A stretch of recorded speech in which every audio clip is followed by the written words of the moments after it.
Estamos de volta aqui na Antena 8 FM, 9 horas e 44 minutos, 9 e 44. E agora a pauta segue aqui junto com o Nicolas e o José Américo. E nós temos por telefone também aí o nosso entrevistado que vai participar com a gente aqui da Antena 8 FM. Nicolas, bom dia. Bom dia, Fábio. Bom dia, José. Bom dia, tudo bom? Já estamos aí na linha com o nosso entrevistado. Sim, já vamos então conversar, bater um papo. Vamos conversar aqui com o doutor Fernandes Ribeiro. Falar sobre direito desportivo. Nós vamos falar sobre o direito desportivo. Vamos lá então. Vamos falar sobre direito esportivo. Na verdade é o seguinte, ele vem conversar com a gente uma situação que acontece muito para as pessoas que estão em casa. Aparece um filho, um amigo, um vizinho que começa a destacar no futebol. A pessoa quer encaminhar essa pessoa para o futebol, quer encaminhar esse rapaz para o futebol, e isso às vezes tem risco. Isso as pessoas às vezes caem na mão de pessoas mal intencionadas, com interesses diversos. Então é por isso que nós vamos agora conversar com o doutor. Vamos lá então, bom Felipe dia, Fernandes. doutor Felipe Fernandes. Isso. Bom dia, doutor, tudo bem? Tudo ótimo, bom dia. Gostaria de cumprimentar os ouvintes da rádio. Estou à disposição para... Aqui na bancada, Fábio Ferreira, José Américo e o Nicolas. Bom dia a todos. Doutor, antes de mais nada, seria interessante o senhor colocar para a gente se localizar nesse trabalho, né? Qual que é a sua formação profissional que acabou levando a fazer esse trabalho junto a jovens que estejam ingressando na vida futebolística e até, quem sabe, na vida profissional do futebol, né? Ótimo, eu sou advogado, especialista em direito desportivo e com foco e analisando aí o mundo futebolístico brasileiro, me destaquei e me profissionalizei para não só tratar de assuntos para atletas profissionais, como também para os atletas em formação. Qual é o caso mais característico que o senhor acaba observando no seu escritório? Eu digo com referência àqueles jovens que se encantam e quem não se encanta com o futebol, né? Qual é o perfil de pessoas que você tem visto aí no seu escritório? Normalmente, as pessoas de baixa renda procuram o futebol como a única alternativa de solução de todos os problemas. Então esse é um dos pontos que nós sempre temos que levar em consideração e é sobre ele que devemos debruçar maior atenção para que não ocorra uma ilusão de que o futebol vai resolver o problema, né? O talento pode existir, ele tem que ser lapidado, ele tem que ter um acompanhamento profissional para que esse menino, esse garoto, um dia possa ser um atleta profissional. E esse apoio profissional é o que o senhor oferece, é isso? Exatamente, nós auxiliamos juridicamente, né, alguns empresários, algumas famílias, algumas pessoas, alguns clubes, a trabalhar essa questão da formação do atleta aqui no Brasil. E funciona de que maneira? Eu tenho aqui um sobrinho de 14 anos que mostra que é bom de bola. Eu devo levar ele aonde? Nas escolinhas de base, lá do Santos, da Portuguesa, do São Paulo? Devo levar ele aqui para o Clube 7, aqui na nossa região, ou devo procurar um advogado para dar esse suporte como o senhor? Qual que é o caminho? Não estou entendendo direito. Vamos lá. É muito importante, você tocou num ponto muito estratégico. 14 anos. É exatamente com 14 anos que inicia, por lei, a formação desportiva de um atleta. Então, o que eu oriento aos pais, responsáveis, parentes, que procurem clubes que possuem certificado de clube formador. O que significa isso? São clubes que preenchem diversos requisitos, entre eles garantia educacional, psicológica, médica, odontológica, alimentação, transporte. Existem vários clubes. A CBF, em seu site, divulga a lista desses clubes. O senhor poderia dizer uns 3 ou 4 deles aqui de São Paulo? São Paulo, vamos lá. Os grandes aqui da capital, todos possuem esse certificado. Temos também, por exemplo, o Botafogo de Ribeirão Preto, o São Caetano, o Santos, São Paulo, Palmeiras, no Rio de Janeiro, Botafogo, Vasco. Então, existem vários clubes. A Ponte Preta, no interior de São Paulo, é um outro clube formador. Então, esses clubes, por si só, e por terem esse certificado, já preenchem uma série de requisitos. Mantém um alojamento, com instalações de higiene, alimentação, segurança, salubridade, respeitam, né, a idade e a evolução e a formação não só desse atleta, mas dessa pessoa, né, dessa criança, desse jovem. Então a minha orientação sempre é nesse sentido: procure clubes com certificado de clube formador. Certo. Eles cumprem requisitos importantíssimos para que não tenhamos cenas e situações de prejuízo a essa criança. Doutor, eu gostaria de saber quais são os riscos aí de um clube, né, enquadrado numa denúncia de trabalho escravo, né? Como a lei contempla, no caso, o tema hoje, e quais são as mudanças que estão sendo propostas aí? E se há também ainda a situação se existe isso de um trabalho escravo por parte de alguns clubes com esses jovens? Então, esse tema é um pouco complexo, porque independente de ser uma criança ou não, menor ou maior, existem ainda, no Brasil afora, diversos atletas que são registrados pelo clube, trabalham no clube, mas não recebem salário. Isso por si só, talvez caracterizaria sim um trabalho escravo, né? Por que isso acontece? Mais uma vez, pelo fato de que essas pessoas buscam o futebol como a única solução e se entregam a essa situação deliberadamente, né? Em 2013, especificamente em Minas Gerais, por exemplo, teve uma ação civil pública movida pelo Ministério Público de Minas, que foi bem dura com relação aos clubes tratando-se de menores. Ela proibiu, por exemplo, o alojamento de menores de 14 anos. Determinou que o clube afastasse todos os adolescentes, recolocassem esses adolescentes em seus domicílios, transferissem da escola do clube para escolas estaduais mais próximas da região onde as famílias moravam.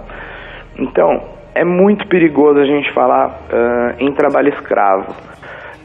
Tem que se tomar cuidado, tem que ter o acompanhamento de profissionais para que isso não aconteça, né? Por outro lado, os clubes formadores seguem essas diretrizes, mas isso também não quer dizer que o pai, o responsável, não deve estar de olho no cumprimento dessas regras. Às vezes elas não estão tão bem colocadas, não são tão divulgadas. Quem vai abrir a Lei Pelé para verificar quais são os requisitos para se tornar um clube formador? O que pode se exigir, né? Então, o acompanhamento de um profissional é sempre importante. Eu queria voltar, eu já perguntei para o senhor, mas eu queria que o senhor fosse mais específico, né? Qual o senhor, com seu conhecimento jurídico, com seu escritório, que está bem familiarizado com essa questão, que é uma questão realmente muito séria, muito perigoso você botar um adolescente de 14, 15, 16 anos na mão de alguma pessoa mal intencionada. O senhor sugere o que no caso? Quer dizer, eu quero encaminhar o meu filho, eu vou até o seu escritório ou algum profissional que trabalhe nessa área que o senhor trabalha, ou eu vou para o clube, um desses clubes credenciados que o senhor falou? Qual que é o primeiro caminho, doutor? O caminho, na verdade, e aí a gente está falando, Um escritório de advocacia pode auxiliar os pais na pesquisa, na escolha e no direcionamento? Sim, com certeza. Mas a internet é um meio muito bom para se procurar. Por exemplo, site da CBF. Quem são os clubes formadores? Eu tenho algum perto aqui da minha região? Tenho. Conheça o departamento de futebol do clube. Apresente seu filho lá. Acompanhe a rotina de trabalho daquele clube.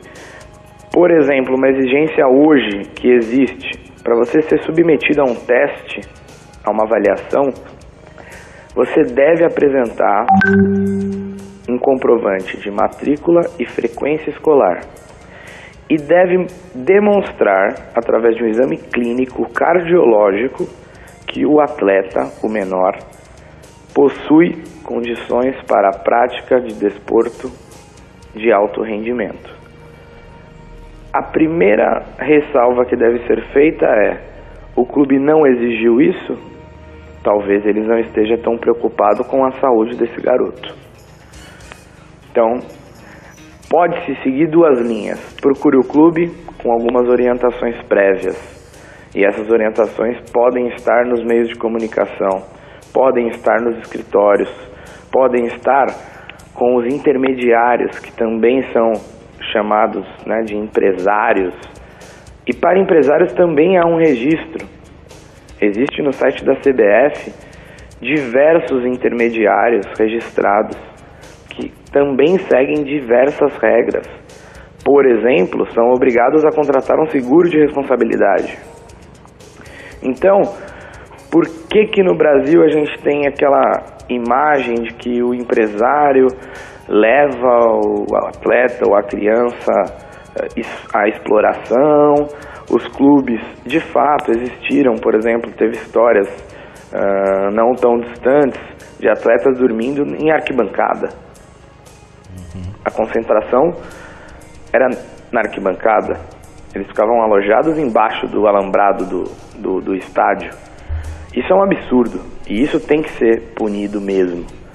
Correto. Agora, não é só o sonho desse jovem, né? Mas, e a garra, mas sim as condições mínimas de trabalho, porque não deixa de ser um trabalho, né, doutor?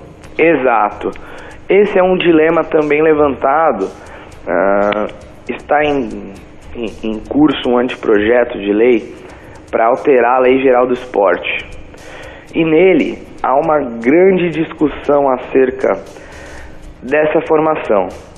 Por definição legal, a formação não gera vínculo empregatício. É uma formação.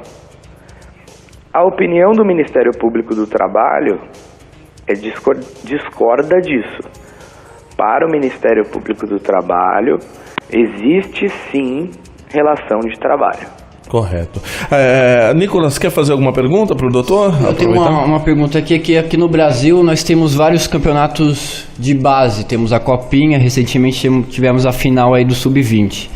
E quando se trata de sonho de jovem, como que esses empresários que tentam aproveitar esses jovens, como que é a abordagem deles? Porque você vai propor um sonho para uma pessoa, ela vai acabar tomando as decisões que vamos agora, vamos aceitar isso. E como que é a abordagem dos empresários que tentam aproveitar dos jovens jogadores? Então, a figura do empresário, como eu disse, ela pode ser de suma importância para que o atleta tenha um direcionamento de carreira, né? Nessa hipótese, o empresário tem papel fundamental na busca de um clube correto, um clube que cumpre as regras e um clube que vai respeitar o atleta.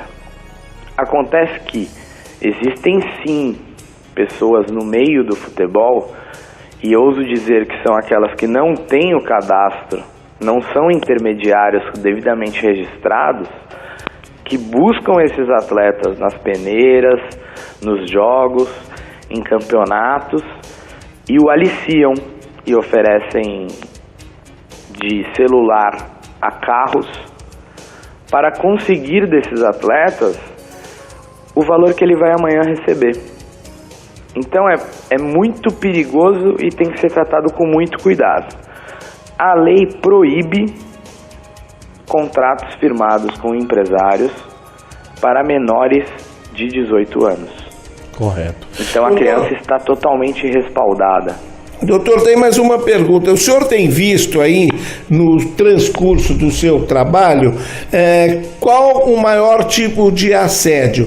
O assédio que existe no sentido de ganhar dinheiro em cima de um jovem talento ou de um promissor talento, ou tem também casos de assédio na parte moral, na parte sexual? A parte sexual eu não tenho conhecimento nem experiência, mas na parte de olhar para um talento, uma joia que pode ser lapidada e pensar que num futuro esse jovem atleta se transformará em um Neymar, por exemplo, com certeza a ideia do empresário é sim lucrar com essa pessoa. Ou esse rapaz. É como aconteceu recentemente com o Vinícius Júnior, né? Que vamos dizer, foi 45 milhões que o Real Madrid propôs para ele, quando eu acho que ele tinha apenas 16 anos. Exatamente.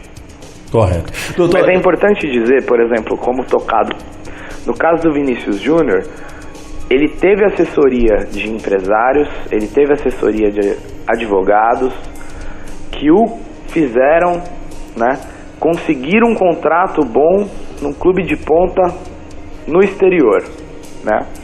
Ainda que a proposta tivesse sido dada aos 16 anos para ele vai aos 18, né?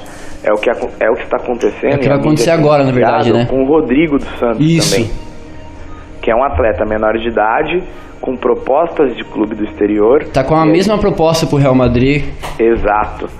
Então, o papel dessas pessoas que auxiliam esses atletas mirins, jovens, é importante. Porque imagina um garoto de 16 anos olhando para uma proposta de 48 milhões de reais.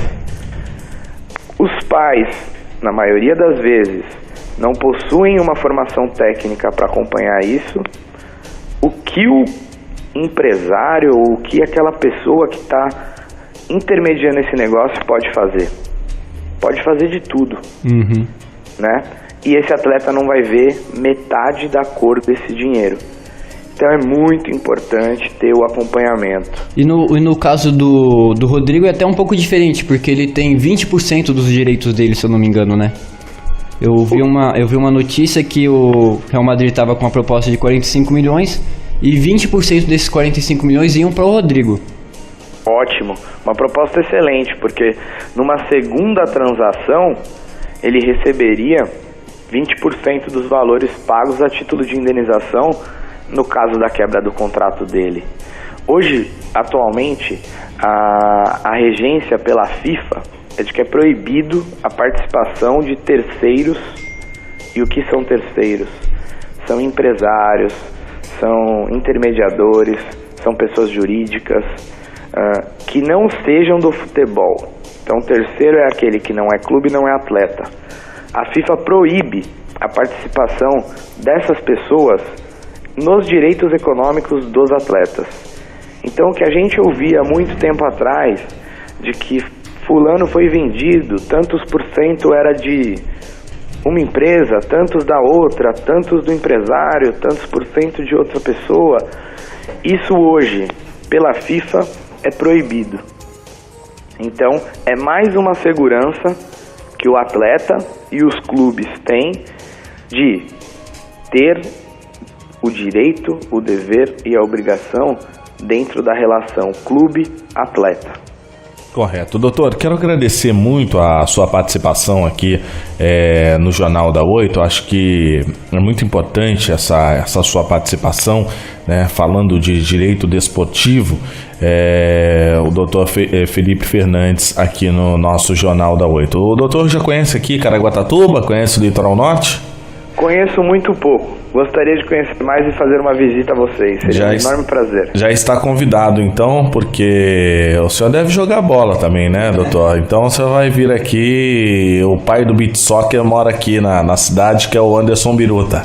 Ótimo, ótimo. De repente, uma partida com ele, o time a gente monta o time da Antena 8 FM, o time de pernetas da Antena 8 FM contra o time da... resultado, não é positivo. O time da Fernandes Ribeiro e Staque Lopes, Sociedade de Advogados. Tem muitos advogados aí que jogam futebol? Tem muito jogador aqui que optou pela carreira advocatícia, mas que ainda consegue bater uma bola. O José Américo aqui já ficou até empolgado na bancada. Nossa, já tô arrumando, mas meu negócio é só futebol de campo. Futsal tô fora. O negócio dele é só videogame, viu, doutor? Não, tem que praticar atividade física. Ô, doutor, muito obrigado, agradeço muito, o convite está feito. Estamos ainda de frente, do lado de... Olha como é que você vai ficar bem. Estamos ao lado de Ilhabela, do lado de São Sebastião, uma cidade linda, ao lado de Ubatuba, Caraguá, que é completa também, e na frente de um arquipélago maravilhoso que é Ilhabela. Então o senhor está convidado e toda a equipe aí de profissionais, né, do escritório para estar aqui. E agradeço também em nome da Rádio Antena 8 FM, o Anderson Passos, né, que é da M. Diana Comunicação, que é uma empresa de comunicação e está sempre trazendo boas pautas pra gente aqui nessa parceria com a Antena 8. Um grande abraço, doutor. Gostaria que deixasse o contato do escritório, se alguém tiver alguma dúvida, algum esclarecimento a ser feito, entrar em contato aí. Eu que agradeço, tenho certeza que o convite já está aceito, bateremos uma bola aí em Caraguá, e o telefone do escritório, DDD é 11 3105 8485. Tá certo. Muito obrigado, doutor. Tenha um ótimo fim de semana. Eu que agradeço. Tenha um ótimo dia. Vamos fazer uma pausa, nosso intervalo de apoio. Voltamos já. Não vou falar agora. Falo depois. A gente já volta.